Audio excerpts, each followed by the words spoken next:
Happy birthday, Jory. Love you. All right.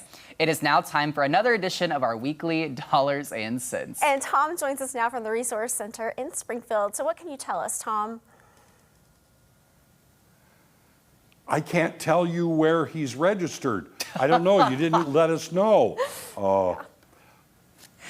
Anyway, I'll get the information later. Anyway, yes, I'm at the Resource Center. Roy Rickstrew is with me. Good to see you again. Likewise. See, your disability rep. There he is right there. And then just put .com at the. I saw this when I first came in here. 200,000 people may lose Medicaid benefits. What's this about? Yeah, that is actually an estimate from the director of the Medicaid program themselves. It was in a newspaper article about a month and a half ago. All right. And so here's what it is that's happening. Due to COVID-19, both Social Security and Medicaid put their annual reviews on pause. And so they didn't review eligibility for folks. Normally, they would review people every year. This is supposed to be an annual event. And folks who've been on Medicaid for a long time will recognize this. They get that reinvestigation form. But now it sounds like there's going to be a hammer drop all of a sudden. Yeah, so they've decided that they're going to pick the pause back up, and they're going to start reviewing essentially everybody. So sometime this summer, you are likely, very likely, to get reinvestigation forms in the mail from the Medicaid program, and perhaps from Social Security as well. What do you need to do? Okay. Well, some of the real basic things, of course, you want to make sure your contact information is correct. Maybe you moved, you didn't update it. If you don't get the review form, you can't fill it out, and you're going to be on the fast track to have your benefits cut. Okay, but if you've changed your address and they don't know about it, you may just find your benefits cut and not realize it's happened. That's correct. And you know, it's too late. Right. And a lot of times we think we put in a mail forwarding order, that's good enough.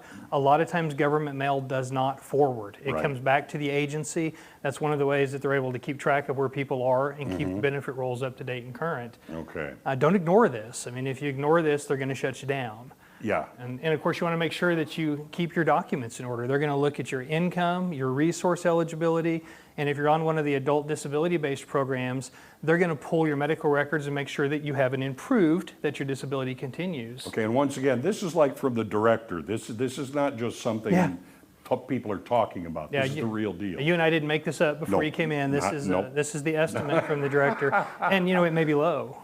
Yeah, okay, all right. So a couple things. If they go to close your case, you should get a couple notices. You'll get a pre-closing notice, you'll get a closing notice.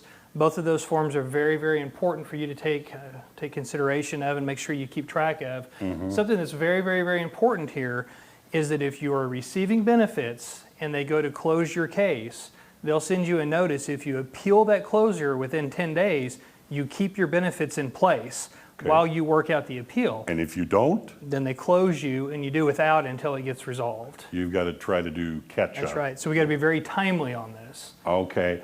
And so, procrastination can make a huge difference. Right. Sometimes I've noticed in, communications that I'll get, you have to do this within, we'll say 10 days.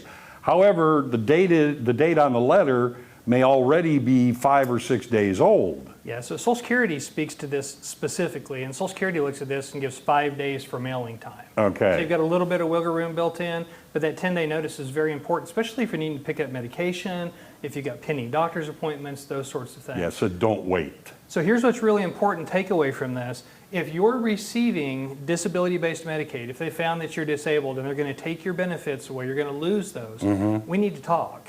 Not only we may be able to help you to get your Social Security disability in place if it's not already, but secondly, we can try to help retain your benefits for Medicaid as well.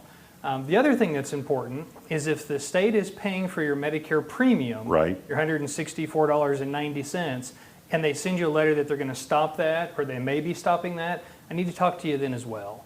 Because obviously we want to keep that benefit in place, make sure you maximize your savings. There's also some additional coverage from the Medicaid program that helps supplement your Medicare. And obviously to preserve your disability or to establish your disability, you want to make sure that you have good records and access to care is the key to that. Well, also another reason to speak to you is the fact that you have gone through this time and time again. This is your profession, whereas I'm just brand new. I don't know all the things. You're kind of the whole clearinghouse then for this. Yeah, that's correct. I've been working with Medicaid and the Social Security program for lots of years at this point, a couple decades. Seen about everything that they can possibly do. But these reinvestigations catch a lot of people by surprise.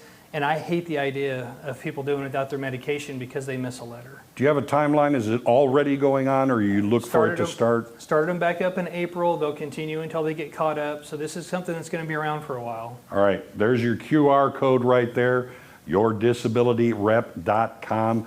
Talk to Roy. He can help you out. Yep. Same day appointments. Give me a ring. We'll set up a time. We'll visit, and we'll see what we can do to try to help. There you are. Give him a call. Roy Rickstrew, right here. Back to you guys. Thank you so much, Tom. Just like they say at the Resource Center, because they have resources for all kinds of things. Absolutely, So yes. helpful. Coming up, a Prince tribute is happening.